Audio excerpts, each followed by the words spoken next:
Juliette Welfling, you've edited all of Jacques Audiard's films, but Emilia Pérez is the first musical. How did he describe this story to you? Because it didn't start out as a musical. Well, at first he wanted to do an opera, and then after meeting the musicians, he finally changed his mind to a film, which is what he usually does. So yeah, how did he describe to me? I don't know. It's difficult to describe because this movie is so weird, in a way, so crazy. There are so many different genres in this movie and so many different things that he talks about. Yeah, the pitch is a drug, a drug cartel lord. Wants to become needs or wants to become a woman, and voila, and that's it. But also it's about all characters. They all not only the transition from of Emilia Perez. They are all in a way of they all transform themselves during the film. And the thing that Jacques always says is like, can we have two life? Are we allowed to have is one allowed to have two life? And how is it going to end if you have two life? What will happen in this second life? So that's how he described it, but not much more. I think it was very no simple the way he described it. He didn't really Yeah. describe it actually. Hmm. Well, how much experience had you had with musicals, if at all, before this? None. No, None. no, but I watched. I've seen some musical, but not that many. I've seen La La Land, obviously. No, I've seen Hair. I've seen a few of them. But not all that jazz or what they sing. But I haven't seen that many, and I didn't watch them again before starting because I knew that anyway this movie was going to be different, and I didn't want to like try to copy something. I want to, so I didn't even try to watch anything to get inspiration. I'd Yeah. rather. Mm. Yeah, because you're juggling so many different genres, and you have to make it all sync up in a way. But did Jacques have any like direction in terms of the editing and how he wanted to flow and cut back and forth between the sequences? Not really. The thing is that Jacques, I always start like day one of shooting, and he never watches his dailies. He doesn't want to see the dailies because he wants to be in the next scene, not in the previous scene. He has to prepare for the day after. He doesn't want to get back to the day before, and also it's difficult to watch dailies because if you are not happy with them, then you're going to be scared for the day after, whatever. He doesn't watch them. And we've been working together for a lot of years now, as I've done all his movies. And I think he trusts me and I trust him, obviously. And he expects me to do something he wouldn't expect. So he'd rather not say anything and discover at the end of shooting, he will discover what we've done. Of course, when there is a problem on a scene, he feels he had a problem that day.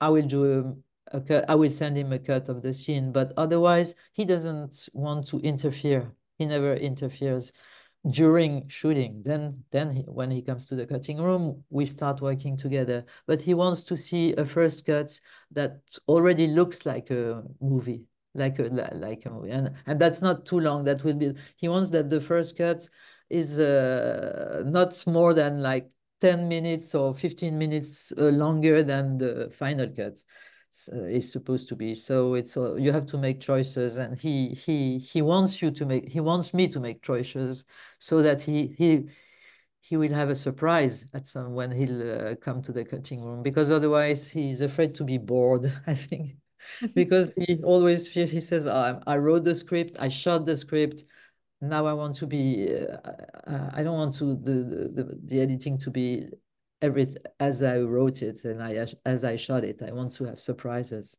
Mhm. Yeah. So what was it like for you? You're editing your first musical and editing to the rhythms of the music, but also the drama of the story. Yeah, well, I first was thinking about the drama of the story.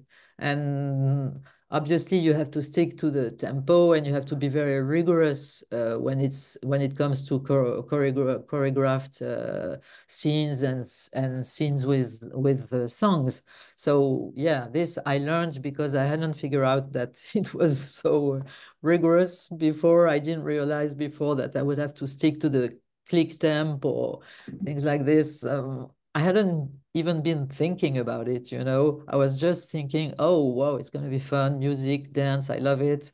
But I didn't think about the technical issues. But then, yeah, I mean, it has all to intertwine, you know. I didn't want to make difference between dance scene or musical scene and drama scene. To me they are all the same, they're all drama. And is in particularly in this in Emilia Perez, when very often when a song starts, it's kind of the, you know, it's part of the scene, and you don't know that they are going to sing, that someone is going to sing, and it starts singing, but the singing is also the lines as if it was the script. I mean, it tells the story. It's not everything stops and then you have a song. No, it's never like this. It's always like a fluid way to go from drama to singing or dancing. So that was, but it was also shot this way, so it was not that difficult. I mean, it was kind of Yeah, natural. because that's Has to be. I know, yeah, I was just gonna bring that up. I mean, especially the first number with Zoe Saldana's character, you have like that, what you're talking about is like it is like fantastical, they break out, but then it also goes back into reality, and then goes back into the fantastical again. So what are the challenges of that when you have to go back and forth? Well, I think she does it, you know, Zoe does it when she's acting, and the choreography does it. And so the editing has to follow what and of course the directing, Jacques, I mean, you know, and everything goes in the same way. So you just have to be part of this process and follow what you feel they wanted to do. And it's very I don't know if the audience really notices when it's fantasy, when it's reality. It's all mixed, but no one can, because this isn't a realistic movie, you know. It's all like totally, I don't know. It has nothing to do with reality. So you can do whatever you want in a way, you know, because it's just trying to.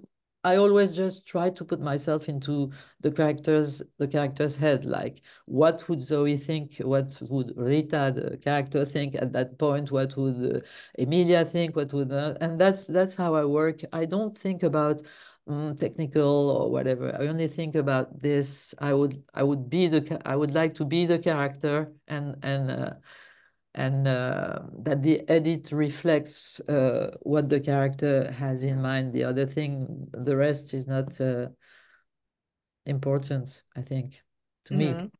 Yeah.